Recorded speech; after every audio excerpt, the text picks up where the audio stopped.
We have a question here from a Mrs. Morag O'Sullivan, who played golf at Augusta and scored par with a mulligan. Does the Oprah Winfrey 69th birthday celebration snub indicate that you are being dropped by the Hollywood elite?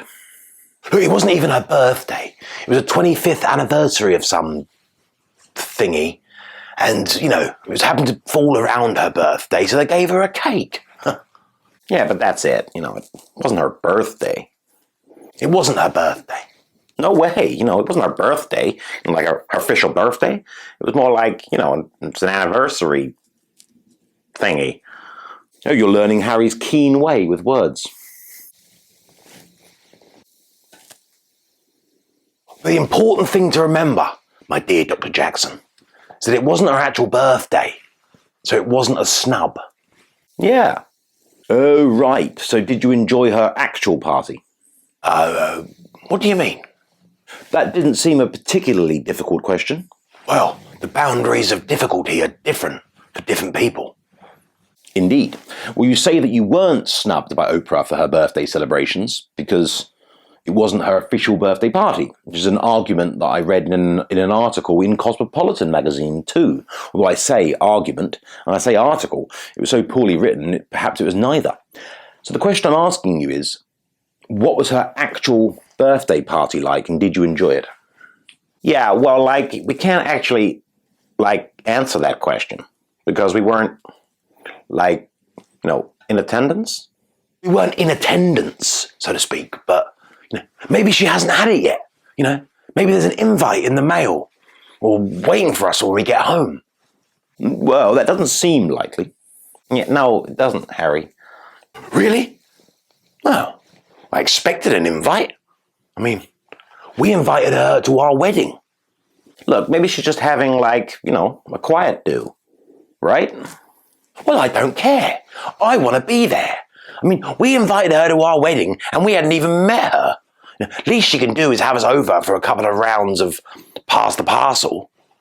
That did seem like a strange thing to do. Invite someone to your wedding that you'd never met, whilst simultaneously omitting most members of your immediate family.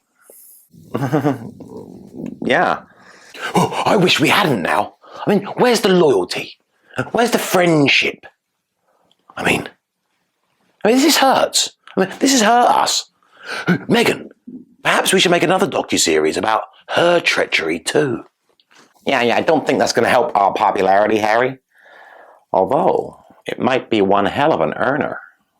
Well, whilst you fantasize about future wads of money you might be able to strip from the bone of public interest, have you considered that your loose-lipped tattletaling about everything you saw and heard and experienced whilst active members of the monarchy might have put off these possibly sleazy friends from having you around in case you do exactly the same to them? I mean, they wouldn't have anything to fear, you know, as long as they don't emotionally wound us. Moreover, do you think that Oprah may be a bit peeved that you strongly implied in your interview with her that the royal family were racist, only to backtrack completely and say that they weren't racist and just had unconscious bias in your most recent round of interviews, Harry? Yeah, I'm starting to think Oprah might be racist. That was the video, and I'd be much appreciated if you'd like, share, subscribe, and hit that notification bell. Cheers. Samantha Markle had an interesting take on why you didn't invite nearly any members of your family to your wedding back in 2018, choosing instead to invite a host of repulsive celebrities that you'd never met. Oh yeah, what did she have to say? Rabbiting on, I no doubt. Hey, Harry, don't be sexist. And besides, she's my family. She claimed that you are unable to invite your family because you've told so many different lies to different members of your family and about different members of your family that you couldn't possibly risk them being in the same room together and discovering the web of fraudulence that you've spun. Well, Samantha knows a little bit about lying herself, because that there is a lie. A disgusting lie. My Meghan is a parallelogram of truth. Paragon. Well, I was in the ballpark. Like, Samantha's got her issues and problems, and I have a lot of compassion for her for that. But, this is a perfect example of why I couldn't invite her to the wedding, and people of my family, because they're just, very jealous of me and my success. And, I can't risk them lashing out with another unprovoked attack, just like this one. Oh, my poor little baby sugar dumpling with whipped cream and marshmallows on top. Right, although she does posit this argument in a very convincing and forthright way. Yeah, she's always been forthright. Unlike you, Meghan, who shies away from expressing her feelings, like when you first met Harry's friends and decided to confront them on their choice of language and inappropriate jokes. You can't choke the woke. Yeah, well, I wasn't going to sit there and listen to it, so I corrected them. Yes, and without a moment's concern about how it might make Harry look to his friends. Yeah, no, of course not, but the media try to turn that against me as well.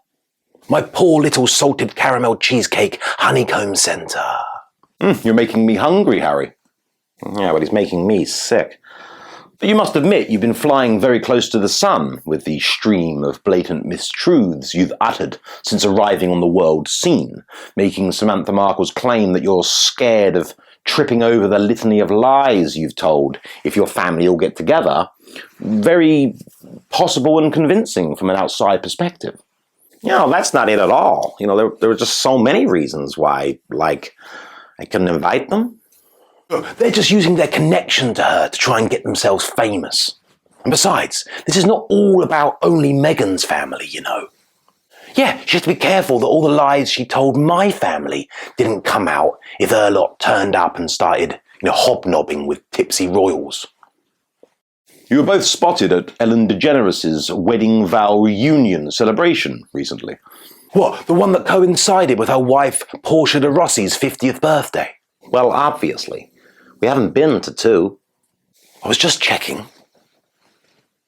Oh, it was a very moving event, you could really feel the bounteous love, cascading between the two. It sort of gave off this champagne-like fizziness and bubbles, which, really affected and touched everyone that was there. Yeah, I was touched, on more than one occasion. Police never caught him. And, oh my God, Kris Jenner. Do you know Kris Jenner? She's one of those awful Kardashian creatures. Yeah, she officiated the service. Oh yeah, she added a bit of class, a bit of substance to the whole affair. It was just so beautiful, right? Just so right. It was just, I thought to myself, this is everything that I want to be involved in. There isn't anything more pure and more wholesome than this. This is the future. This is what the future we envisage. This is where we're aiming, right? Yeah, I have to agree with my Meghan. Shocker. There is nothing more wonderful than seeing two good old birds finally tying the knot. Well, as a point of fact, they weren't tying the knot. The knot had already been tied, so to speak. Okay then, retying the knot. Oh, Meghan, actually, that's what we should do. We should renew our vows. Oh, lovely. What? Yeah, retie the knot until it gets tighter and tighter and it's so tight that you can never leave. Yeah. How sweet. Oh, I want to hear you say it, Meghan. Yeah, okay. I too want to retighten the knot, tighter and tighter until you can't breathe. What? Well, it certainly was a saccharine love fest. Ellen said of her wife, "I love you, I adore you, and I would not be on this earth without you. You save me every day." Oh my God, it really is so beautiful.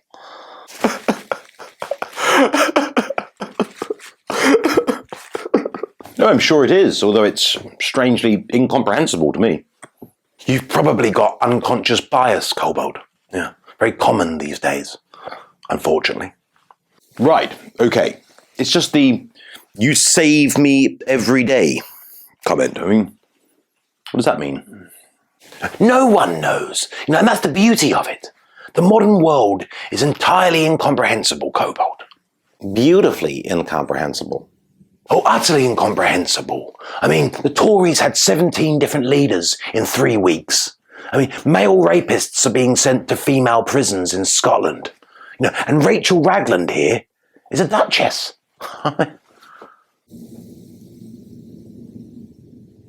The mysterious older woman who wrestled your virginity from you back in 2001, Harry, has finally been revealed. Has it? Yes, digger driver Sasha Walpole, who stunned the world by coming forward to show receipts and accept responsibility. Yes, but she didn't have to do it in such a public way, did she? I mean, she even released the story in the Daily Mail, the very paper that my Meghan sued. Sorry, I haven't seen this story. Sasha who? And how did you read it before me? I've got a Mail Online subscription, no ads. Well, delete it immediately. Why? Give me the phone. Give me the phone. Thank you. Yeah, and as I was saying, it does seem like the crassest of ironies that she would release, this salacious story, and only for money, I bet. You'd know all about that. To the Daily Mail? A woman coming forward to admit to seducing like a young, handsome prince, and to the Daily Mail of all papers. I mean, that's got to be like the sickest aspect of this whole thing. Perhaps it is, Meghan. Although I must tell you what the most hilarious aspect of all this is. This older woman, this cougar on the prowl for young flesh, or young stallion as Harry might put it, is actually 1 year younger than your stated age. Yeah, well, she seemed like an older woman at the time, You got to remember, I was only 17. I learned the truth at 17, that love was just for beauty queens. What do you mean, my stated age? Well, my favourite comment from Miss Walpole about this whole affair was that it only lasted 2 minutes, but it took you 17 pages to describe it in your book. I learned the truth at 17, that love was meant for beauty queens and high school girls with clear-skinned smiles who married young and then retired. Oh, that's you, is it, Mrs. Walpole? Well, I think the most important thing to remember is that Harry's gone for quite an upgrade. Yeah, she was good, but I always wanted one a few years older. No, Harry, you've gone from a tubby stable girl with, drives a tractor or something, to a Hollywood starlet with like a head full of ideas and a passion for changing the world. She doesn't drive a tractor. She drives a digger. Well, excuse me. I wouldn't want to disparage your old flame. I mean, there are some similarities then, Meghan. I mean, he's gone from an earth digger to a gold digger.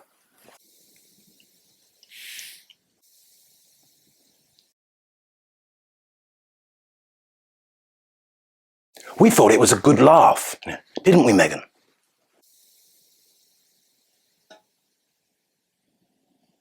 You don't seem so sure, Meghan. They called me a dumb bitch wife. I mean, sorry for using that language, but seriously. Oh, Meghan, I don't like those words being uttered in your sweet, sweet voice. It's like a grief, right? Like a grief, like a trauma. I can't get it out of my head. Well, I know I'll never forget it. The way I see it, through my beady little eyes, is that we have been in the media quite a lot recently. So the joke about us being everywhere is funny. And what do you think about that, Meghan? Yeah, there have been a lot of changes recently. A lot of changes, and not just like the geopolitical uncertainties of the modern day, of the modern world, but also in all manner of things, And the one change that's probably had the most profound effect on my life, day to day, is Harry's change into a man who's trying to think clearly, and for himself. And I'm going to be putting an immediate stop to that. Yes, but you have to admit, the South Park portrayal of you two, with placards in hand, don't look at us, doing a media tour and interviews, then demanding privacy. That made me chuckle. We want our privacy. We want our privacy. We want our privacy. We want our privacy. Well, let's just have a good laugh about it now, shall we? Yeah, well, that is an approach we haven't tried yet. Perhaps people will like us more. Look, Harry, I think you're going to have to stop coming to the meetings. But I like the meetings. I like being at mission control. Yeah, well, that's over now, okay? You no longer have clearance. But here's your mobile phone back. Oh. Well, we have a question here from a Glennis Menace from the back streets of Venice. She asks, referring back to the South Park episode, did you think that Harry's book being called Wah was funny? Wah. Yeah, it's good, isn't it? It sums it up perfectly. Wah. Wah. Oh my God, Harry! I mean, come on! What? Have we just become a laughing stock all of a sudden? Of course not. Absolutely not, Meghan. No. That happened years ago. Nobody could deny that you've done terribly well for yourself ever since leaving the royal family. So I thought I'd ask what everyone would love to know. What is your secret for financial success? What advice would you give the viewers at home? Oh, it's so lovely for you to ask that question. It feels like I'm being valued for my brain. Yeah, that's what I admire you most for, Meghan. But that's not to say that I don't admire your yacht girl persona. Oh, not bad for 41. Even better for 46. Now, right now, back to your really interesting question. What advice would I give? Well, first of all, the money's got to be available. It's got to be there. So someone's got to make it first. It's got to be made in industry and commerce. So I suppose you need those rich guys, mainly guys. And so whenever we meet a really rich guy, we make sure to get to know them better and see what we can do and what they can offer. Rule number 1. The basis of everything is big business. You've got to get in with the big guys. And I think also it's about knowing what you want, knowing what you want and how much you want and how much you want it. Crikey. That's what gives you direction. Otherwise, where would you be aiming? Where would you know where to aim? People who are directionless don't have financial success, right? You got to know what you want and see it in your head and hold it there and think about it a lot, to reinforce it at the detriment of everything, if need be, everything. I mean, you're the only one who's important here. You and your goals. Don't let anyone get in the way of that or anything get in the way of your success. It's you've got to be prepared to take from anyone and everyone to bring about your own success, right? Rule number 2. Always know what you want, always want more, and don't let anyone or anything get in your way. Yeah, and if we're talking about how to get really forward in terms of financial success, which we are and have been for a while, then we got to talk about adapting the message and the current portrayal of truth that's appropriate to the situation, right? Right. So you mean not the actual truth? Yeah, but the truth doesn't really exist, in that sense. Hasn't existed for years. Well, what I'm trying to say is you always have to be consciously aware, of the narrative and the collection of facts that you're, representing and using, to make sure that they really hit the right nerve at the right time. This is getting more cryptic with every sentence. I mean, it really must be incredible living in that mind. Absolutely astounding. It is. Oh, thank you. Rule number 3. Never get attached to any specific or particular version of truth. Yeah, that's essential. Yeah, we call it the triad bicycle approach. Built in industry, steered by greed, and powered by peddling lies. Unconfirmed reports have suggested that your legal team are combing through the details of your lampooning on South Park to see if anything more sinister can be leveled against the creators. I love the smell of lawsuits in the morning. Look, I refuse to be mocked, okay? I refuse to be mocked. Especially by a couple of juvenile 50-somethings who do silly voices, you know? Worldwide privacy tour. Yes, but you must concede that doing a worldwide media tour to demand privacy is such a stark and hilarious contradiction that it's rife for parody. It almost writes itself. I'm not a fan of parody, actually. I think it's rude and cruel and mean and intellectually interior. Inferior. Idiot. But I thought you decided, Harry, that the South Park parody was quite funny, actually, and that the best way to deal with the ensuing ridicule was to laugh along with it. I mean, you two did bring this on yourselves. I don't even know what that means.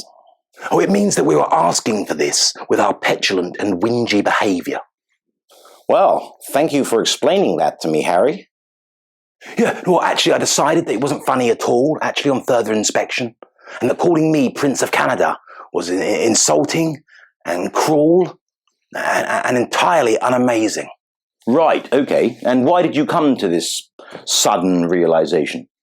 Well, it was after a chat with Meghan, actually. Shocker. She'd just given me my phone back with increased screen time limits. So, I was in a really good mood. So I was, receptive to her reception. Receptive to my deception.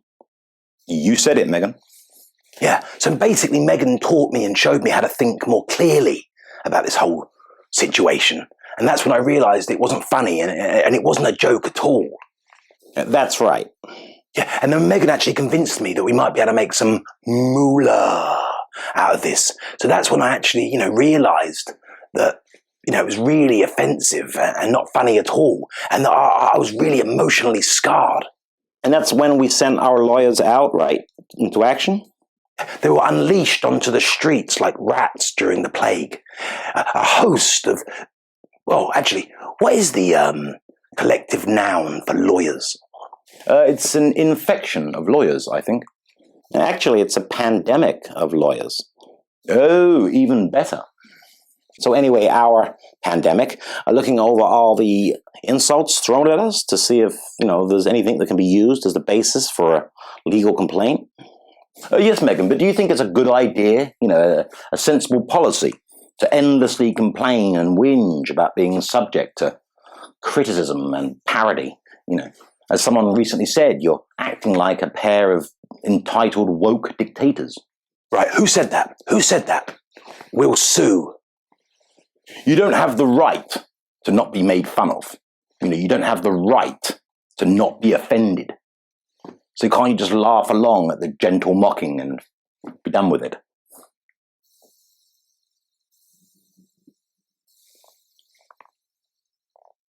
Returning once more to the fallout from the South Park parody, you are now quite surprisingly ruling out the idea of suing the creators for as much money as you possibly can, but reports have surfaced that the spoof has raised tensions so high that you two are bickering with each other.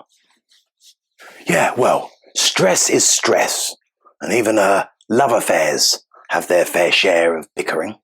No, we're not bickering. What do you mean we're not bickering? What was that last night then? Eagles barking at each other? No, we haven't been bickering. Oh, no, she's right. No, we haven't been bickering. No, not at all. Clearly. There have been times when I've needed to tactically correct Harry, when he's had some missteps in his mind. Of which there must be many. Yeah, loads, yeah, it's a real mess in there. Oh, correcting me, were you? Oh, yeah. Do you really think that's appropriate? If required, yes. Oh, if required. Oh, did you hear that, Cobalt? If required. Well, that's very good of you to get up in my old attic and give things a go, sweep and a tidy up there. Very good, thank you. Yeah, well, someone has to. Somebody has to. Harry, please, enough, okay? Recently, I've been telling you, I can't have you acting like a 12-year-old. Acting like you're 12.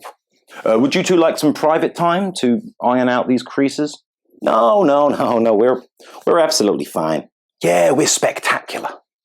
It's just that ever since that episode of South Park, I've been noticing a few more things, in Harry that just, irritate me. Like how he randomly breaks into one of those songs that he writes. I'm going to get what... and it's not really the irritating things. It's like, he could have just handled this whole thing better. Our whole exit from the royal fold, so that we were taken more seriously afterwards and weren't, relentlessly mocked. Oh, could I? Oh, apparently, Cobalt, I could have handled things slightly better during Megxit. Well, proof's in the pudding, Harry. The internet is rife with parodies of us, and now does South Park come along and take our humiliation to an even bigger scale. And with ruthless efficiency. Yeah, and then there was that book you wrote, Spare, with all those details you shouldn't have included. You told me to write most of that stuff. Yeah, and that documentary kind of backfired. Yeah, that was your idea too, That's why we've got all those videos and recordings that we were doing whilst we were still pretending to be good faith members of the royal family. Listen, Harry, I'm getting a little bit tired of your attitude. You're answering back. Oh, did you hear that, Cobalt? Meghan here was getting a little bit tired. I'm serious now, Harry. Do you want me to take your mobile phone away from you again? Is that what you want? No? Do you want me to start spending even more time with Gordon Getty? No, Meghan, no, please, no. We'll make more money, I promise. Remember, Harry, no one's too wrinkly. Yeah, and normally, the wrinklier the skin, the weaker the heart. It appears that there were consequences for your book Spare, after all, Harry. King Charles has officially taken away Queen Elizabeth II's wedding gift to you, Frogmore Cottage. It feels like a cruel and delicious blow. Malicious. I'm just hoping this will open people's eyes, this is horrible, horrible behavior, right? This is the type of people they are. Did you not think, Harry, that you were skating on the thinnest of thin ices with your father after the comments you made about Camilla? Look, truth is truth, right? And if I speak truth and it offends powerful people, and those people happen to be members of my family, well, so be it. Yes, how noble you are when disregarding other people's feelings. Thanks. It's a very final and cruel punishment. It really feels like we're being, cast out of the royal frame, for good. You'll always be a princess in my eyes, Meghan. And maybe that should be enough. Yeah, well, it's not. I was a princess in my daddy's eyes, too. He worked tooth and bone for my education. Which was well worth it, evidently. Yeah, and I cast him aside when he was no longer coughing up the goods, I'm a duchess, kind of a princess.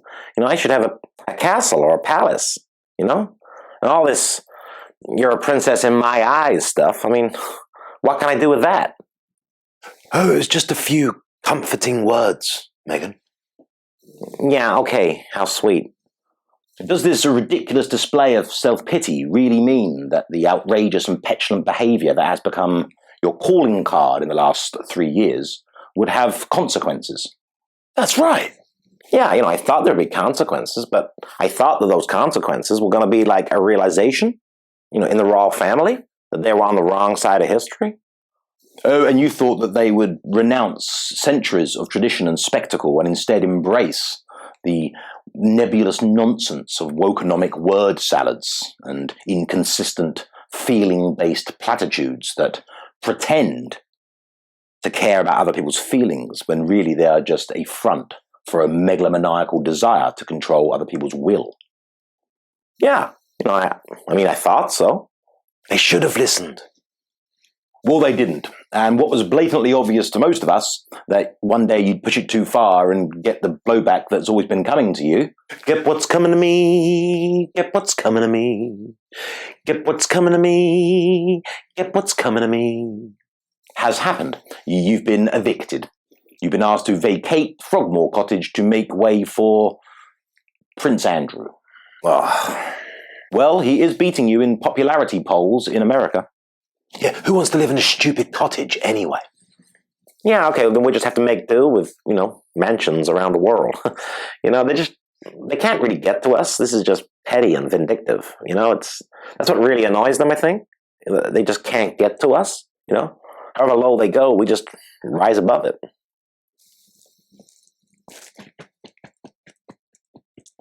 And besides, I'm working on a couple of things at the moment, which will hopefully inject a serious amount of cash into the situation, There's exciting avenues out there, and I'm excited to be walking down them. Well, I hope there's room for two on this journey, Meghan. Yeah, sure.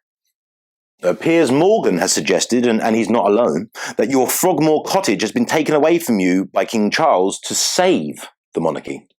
I knew I shouldn't have called Camilla a villain. Yeah, but you wouldn't listen. But you said I should call her far worse. You said I should refer to her as... Yeah, look, okay, it's done now, okay? We shouldn't be rehashing the past. Otherwise we'd be no better than them. Piers is also demanding. He's full of demands, isn't he, Piers? I know. Can you imagine living with him? Living with someone that demanding. I'm sure that would be hell, Meghan. But yes, he's also demanding that you now be stripped of your titles and released into the purgatory of former royals, so that we can all watch with a faint smile on our lips as you succumb to the inevitability of non-entity status.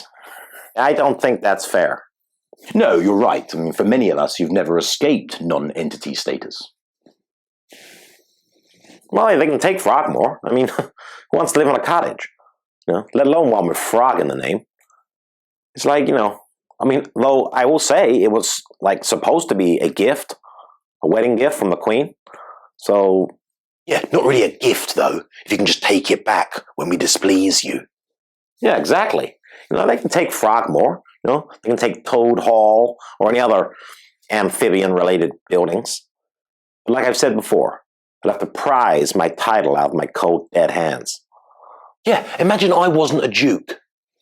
Who on earth's going to be interested in me then? Oh yeah, I'm keeping mine. And even if they do try and take them away, Meghan and I are going to change our names legally to the Duke and Duchess of Sussex via Interpol. Deed poll. Idiot. Yeah, Interpol, deed poll. I don't care how we do it. Yes, but you do realise that whether or not you keep your titles has little, if anything, to do with you two. They're our titles, We own them. No, you don't, actually. And that's not... no, you don't, actually. That's not how it works.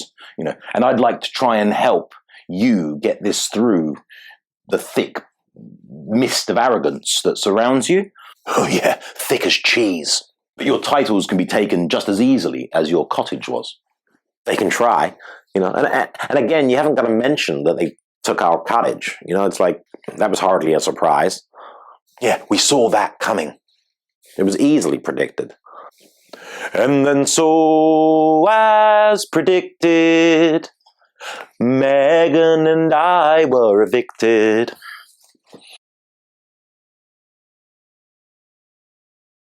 We paid the rent consistently each time, and our character references were fine.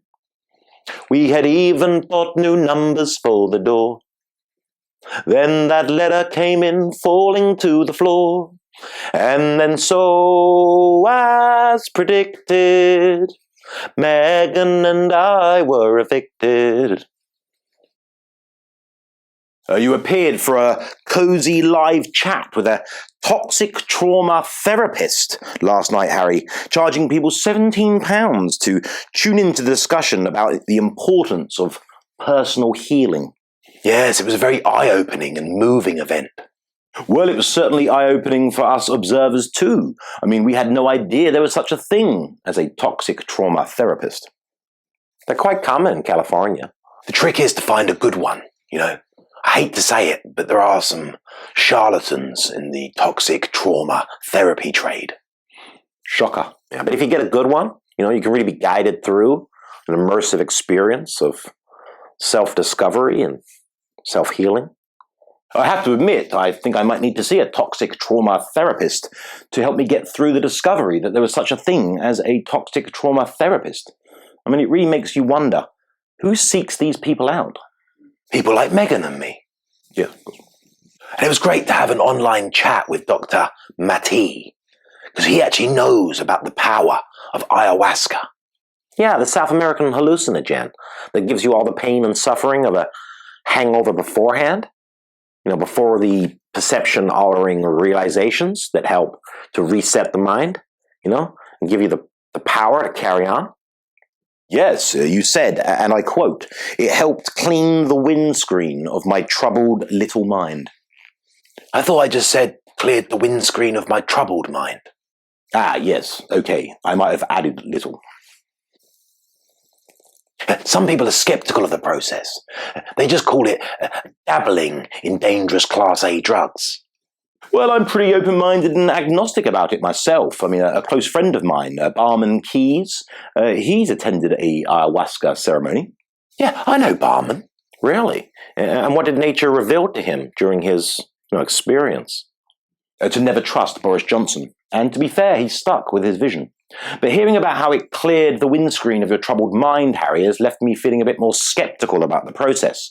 I mean, you're hardly a good ambassador for health and thriving spiritual and physical vitality, are you, Harry? Why?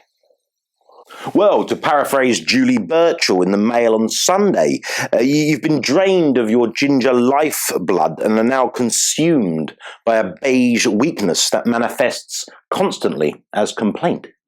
I don't see myself as a victim. Well, I do think you're a victim, actually, Harry. I think you're a victim of your own stupidity. You're a victim of an ambitious harridan who is effectively tenderizing you, ready for the final roast. And you're a victim of quirky quacks who attempt to monetize people's self-absorption. Look, and smoking weed helped me cast off the cloak of coldness given to me by my father, and his emotionless, affectionless upbringing, parenting. So that I now bombard my children with love, like Meghan bombards me with love. She really saved me. How so, Harry? Look, I'll answer that in a minute. I'm just nipping out for a quick smoke. Look, don't ask me how it's done, but apparently you can click a like button or something, even a subscribe button. Rumour has it there's a notification bell and a sharing option. I got no idea how to do it, but if you can work it out, I'd really appreciate it.